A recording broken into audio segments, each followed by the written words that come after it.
ಕನ್ನಡದ ಸ್ಟಾರ್ ನಾಯಕಿ ನಟಿಯಾದಂಥ ಜಯಪ್ರದಾ ಅವರು ಇಂದು ನೆನಪು ಮಾತ್ರ ಅಂತ ಹೇಳ್ಬೋದು. ಹೌದು, ಆಗ ನಿಜಕ್ಕೂ ಏನಾಗಿದೆ ಇಲ್ಲಿ ಸಂಪೂರ್ಣ ಮಾಹಿತಿ ನಿಮಗೆ ಕೊಡ್ತೀನಿ. ಅದಕ್ಕೆ ಮುಂಚೆ ಚಾನಲ್ ಕೂಡ ಸಬ್ಸ್ಕ್ರೈಬ್ ಮಾಡಿ. ಇನ್ನು ಕನ್ನಡ ಸಿನಿಮಾ ರಂಗದಲ್ಲಿ ತಮ್ಮದೇ ಆದಂಥ ರೀತಿಯಲ್ಲಿ ಛಾಪನ್ನು ಮೂಡಿಸಿ ಅತಿ ದೊಡ್ಡ ಹೆಸರು ಮಾಡಿದ ಜಯಪ್ರದಾ ಅಂತ ಹೇಳ್ಬೋದು. ಆತ್ಮಬಂಧನ, ಶಬ್ದವೇದಿ, ಶ್ರೀಮಂತ ಹೀಗೆ ಒಳ್ಳೊಳ್ಳೆ ಸಿನಿಮಾಗಳನ್ನು ಮಾಡಿದಂಥ ಇವರು 1970-80-90ರಲ್ಲಿ ಭಾಳ ಬೇಡಿಕೆ ಇದ್ದಂಥ ನಟಿ.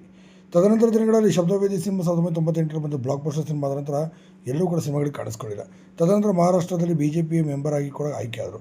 ಸದ್ಯ ಈಗ ಪೊಲಿಟಿಕಲಲ್ಲಿ ಮತ್ತು ಅವ್ರ ಸ್ವಂತ ಉದ್ಯಮದಲ್ಲಿ ಈಗ ಕಂಪ್ಲೀಟಾಗಿ ಬ್ಯುಸಿಯಾಗಿರೋದ್ರಿಂದ ಮಹಾರಾಷ್ಟ್ರದಲ್ಲಿ ಈಗ ವಾಸವಾಗಿದ್ದಾರೆ ಅಂತ ಹೇಳಲಾಗುತ್ತೆ. ಸುಮಾರು 550ಕ್ಕೂ ಅಧಿಕ ಸಿನಿಮಾಗಳಲ್ಲಿ ಅಭಿನಯಿಸಿದ ಜಯಪ್ರದಾ ಅವರು ಆಗಿನ ಸಮಯ ನೋಡೋಕ್ಕೆ ತುಂಬಾ ಆರ್ಟ್ ಮತ್ತು ಬ್ಯೂಟಿ ಅಂತಲೇ ಕೂಡ ಹೇಳ್ಬೋದು. ಅಂಥ ಅದ್ಭುತವಾದ ಚೆಲುವೆ ಅಂತಲೂ ಕೂಡ ಹೇಳ್ಬೋದು. ಇಂಥ ಅದ್ಭುತವಾದ ಅಭಿನಯ ಮಾಡ್ತಿದ್ದಂಥ ಈ ನಟಿಗೆ ಇಬ್ಬರು ಮಕ್ಕಳು ಹಾಗೂ ಪತಿ ಜೊತೆ ಸ್ವಲ್ಪ ಸುಖ ಸಂಸಾರ ನಡೆಸ್ಕೊಂಡು ಈಗ ಮಹಾರಾಷ್ಟ್ರದಲ್ಲಿ ಪೊಲಿಟಿಕಲ್ ಪಾರ್ಟಿಯಾದಂಥ BJP ಗುರುಸ್ಕೊಂಡು ಈಗ ಜೀವನವನ್ನು ಕೂಡ ಸಾಗಿಸ್ತಿದ್ದಾರೆ. ಅಷ್ಟೇ ಅಲ್ಲದೆ ಸ್ವಂತ ಉದ್ಯಮವನ್ನು ಕೂಡ ಮಾಡಿಕೊಂಡಿದ್ದಾರೆ ಅಂತ ಹೇಳಲಾಗ್ತದೆ. ಏನೇ ಇರಲಿ, ಜಯಪ್ರದಾ ಅವರು ಹೀಗಾಗಿ ಚಿತ್ರರಂಗದ 30 ವರ್ಷಗಳಿಂದ ಕೂಡ ಕಣ್ಮರೆಯಾಗಿ ಹೋದರು ಅಂತಲೇ ಸಹ